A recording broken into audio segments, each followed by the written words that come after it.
Bang! Neves Knives. I'm Jared. My lovely wife Kara's busy. This is the Hinder XM24 Tri-Weight, but we're going to pull up a bunch of knives in this video to explain grinds from inside the knife engineering book written by Dr. Larrin Thomas. Now, if you guys like this video or like what we're going to go through in this, let me know, because if this, if people enjoy this, I'll definitely do more chapters.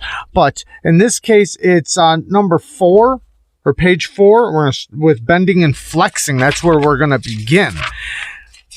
And, you got to understand that all of these other things are more variables and are also very important to the subject at hand. But just to start it off, we're going to start off with blades and blade grinds and edges. So, geometry. To explain geometry by Dr. Larrin Thomas. In terms of performance, the primary design element of every knife is the blade grind and edge. Thinner edges are more prone to rolling or chipping. However, thinner edges also have the superior cutting ability.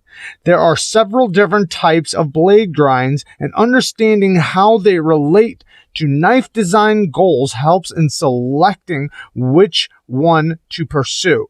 The blade grind and thickness of the edge also affects ease in sharpening, as thinner edges are easier to sharpen. If we go over here to this, you can see this one's thinner than this one right here. You can see sharpening this, you're not going to have to remove a lot of steel, so it'll be easier to put a sharp edge on something thinner at the edge. Something like this, it's going to be more steel to remove, so it's not going to be as easy to sharpen as something thinner. Something thinner is going to pass through materials a little easier. Something thicker is going to be stronger, but it's not going to pass through as easily. Moving on. Blade grinds. There are only a few different types of blade grinds, but many subcategories. I am referring to the primary grind away from the edge. Unfortunately, there is no agreement on terminology, and some knife makers instead call this the secondary grind, which, speaking to someone about primary and secondary grinds, ensure you are referring to the same thing. Now, I've always heard that the primary grind is right here. This is the primary. Secondary is your edge bevel, where you're sharpening down here. So, primary, secondary.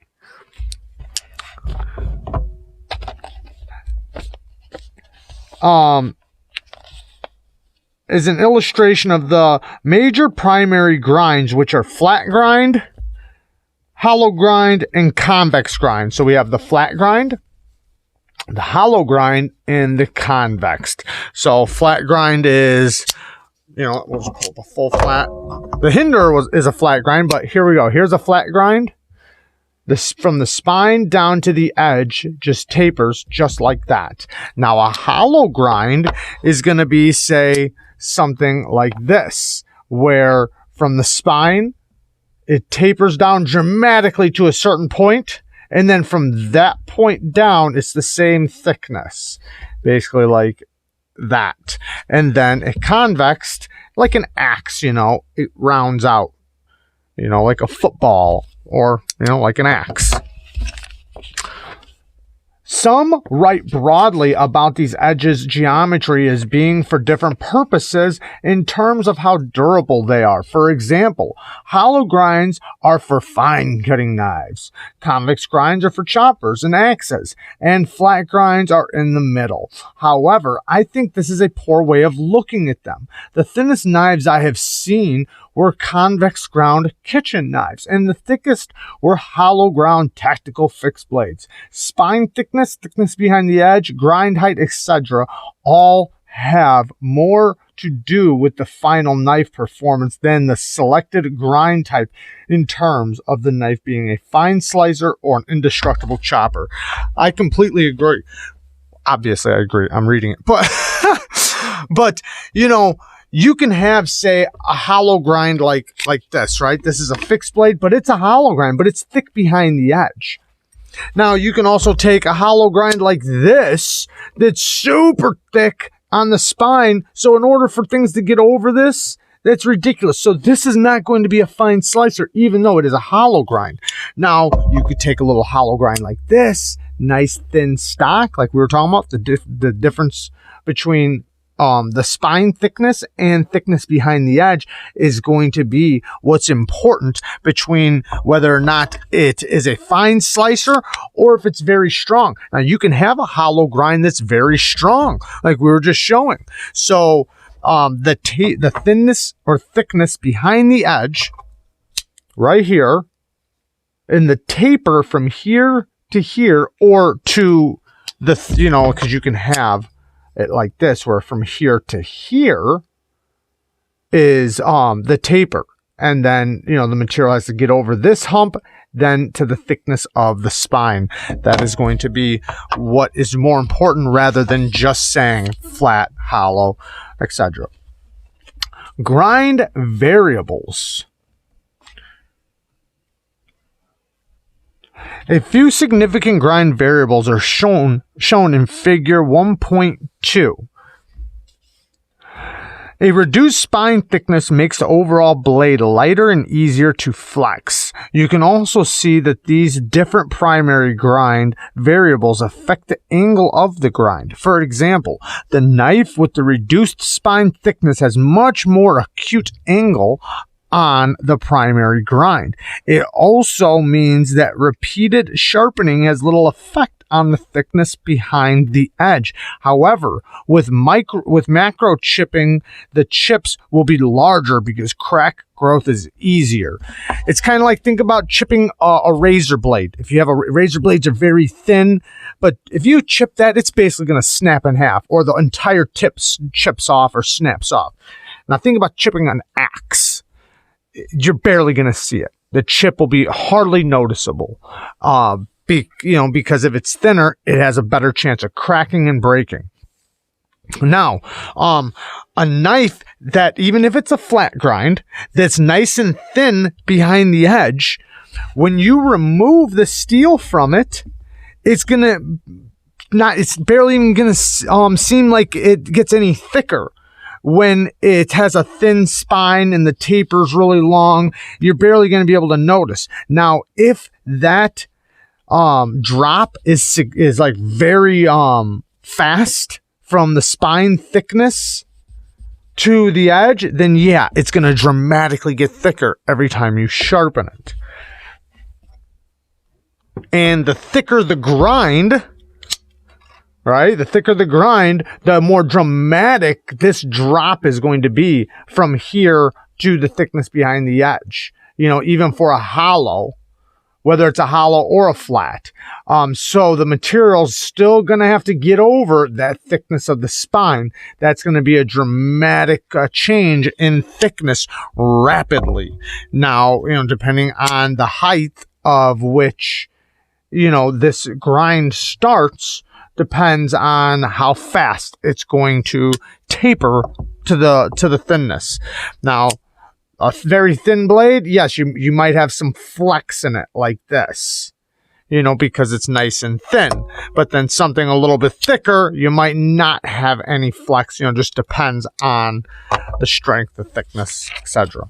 You know, and one is going to be, you got to kind of figure out what your happy medium is, because some people care nothing about cutting performance. They care about strength. And then other people care nothing about strength. They want cutting performance. But there is a happy medium in what works for you. Now, this is going a little longer than I thought, so we're going to rush through this part and stop at the parts I want to talk about. Up the thinner primary grind, and with lateral forces applied, there is more flexing and bending behind the edge. A flat ground knife with a thin spine is more likely, or is more like a hollow grind behind the edge because of the acute angle of the primary grind. The difference between the two is seen when cutting through materials where the hollow grind offers more resistance while passing through materials as it thickens more rapidly towards the spine. So this is going to determine or depend on the spine thickness. So if you have a hollow grind that's very thick behind or on the spine, and even though it gets down thin behind the edge, that material still has to get over this hump. So that can create drag in the cut, versus if you have something that is just a full flat grind where there is no hump, it's just going to pass, it's going to pass through easier. You know, it just kind of depends. But you know, you got to put that into consideration, that hump that it's got to get over, if you know, depending on the thickness of the spine. Blade grinds that cover the entire width from the edge to the spine are called a full flat grind. Full flat grind. From the spine to the edge, taper, full flat. Such as a full flat grind or full hollow grind. Full hollow grinds are a lot more rarer, but that means it starts the hollow grind from the spine and immediately goes down, you know, all the way down to the edge. I've held a couple that they're sometimes on straight razors, and there are some Spanish tip razors that do it, but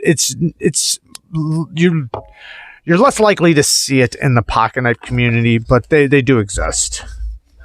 Most hollow grinds start halfway up the blade.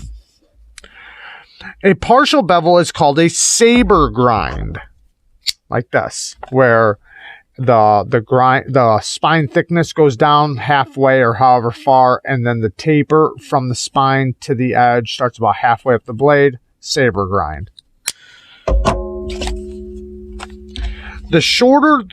Called a saber grind. The shorter the grind height, the more obtuse the angle of the primary grind, which increases the resistance in cutting. A behind the edge thickness increases more rapidly with repeated sharpening. The more obtuse angle makes the blade stronger, however. So basically just, you know, when the thickness of the spine, if this is shorter, you take this line right here and you lower it down to here, it's going to cut nowhere near as good as the way it is right now, because you're taking this thickness and dragging it down, and then you're making this taper be very fast. It's going to be dramatically fast if you move this line right here down to here, because then it's going to have to get from this thickness down to this thickness dramatically fast. And also, when you sharpen it, your edge is going to get dramatically thicker every time you sharpen it. But it's also going to be very strong. A Scandi grind, let me see if this is focused. A Scandi grind looks like a saber grind, but there's no secondary bevel. Remember what we said a secondary bevel was? The edge. Remember? Primary, secondary on the edge. Sorry, it's not focusing. So this is the secondary right here where the edge bevel is. Basically where I sharpen my knives. Now take that away. You have a Scandi. So you see how there's no edge bevel. It just goes all the way down to the stuff that cuts. The sharpened edge. So basically, this whole thing is the sharpening bevel, is the edge bevel. A Scandi grind looks like a saber grind, but there's no secondary bevel. In other words, the primary grind is also the edge. Spine thickness is usually... Sorry, it's not focusing.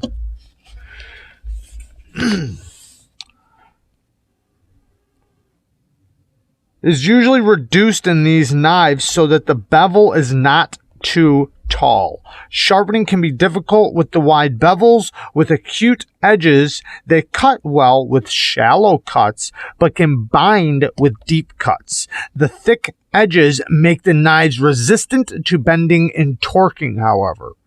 So they might start to cut off very easily, so cutting things is going to be even better than maybe some other knives. Lots of variables, but passing all the way through materials might not be as good, but it's going to be resistant to bending and torquing. Convex grinds can be produced by forging with a hammer, grinding on wheels, or with slack belt grinding. However, Oh, wait, sorry. I'm messing up. Slack belt grinding. Some prefer to sharpen convex grinds by putting a small flat on them at the edge.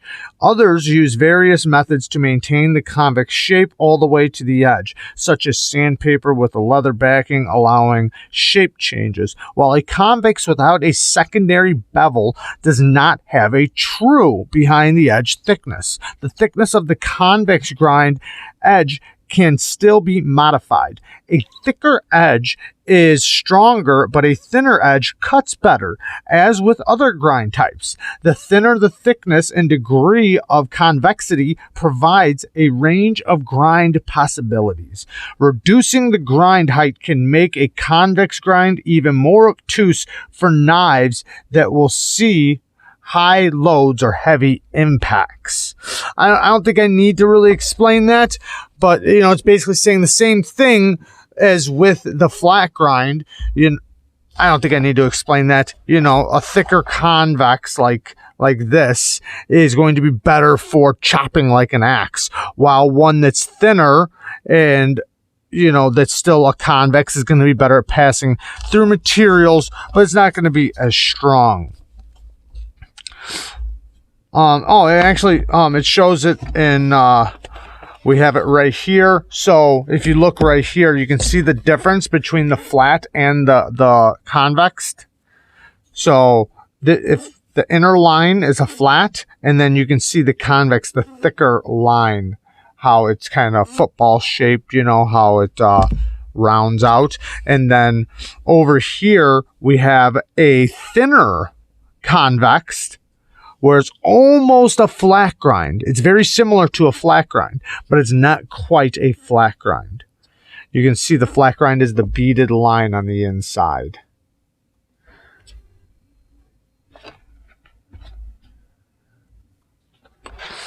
Now, blade grinds can have effects on the cutting behavior of the knife. For example, one of the benefits of a convex grind is that in cutting soft materials, the materials is pushed away from the knife, which is a promoted benefit with convex ground kitchen knives, as shown in 1.4. So basically, a convex grind is going to be better at pushing materials away when passing through. You know, kind of like think about, even like if you want to think about it in chopping, you know, when you chop through wood, how, you know, it spreads the wood, you know. But that's going to benefit for a thin convex kitchen knife. It's going to benefit for, you know, passing through materials, you know, from food products and stuff. Some knife makers also add a hollow to the blade to help prevent sticking. This combination of a convex grind with a hollow portion is called an S grind, an illustration of which is shown in 1.5. And then we're going to get through this, and then we're going to close up. That is something I've rarely ever seen. Think about that. It's got a flat spine, then it goes to a hollow, and then, what is that, a flat? And then the edge, or is that a convex right there? Yeah, I think that's a convex. But yeah, talk about a wicked grind right there. So, hopefully, you guys understood all of this, and you know, like I said, if this is interesting to you guys, maybe we'll go through some other stuff. There are so many topics in this book, from grinds, edges, heat treats, and different heat treats, all kinds of stuff. It's an amazing book, but I figured you know, this would be a good subject to kind of talk on with grinds. And thank you guys for watching. Let me know if this is interesting down in the comments. I love you guys. Peace.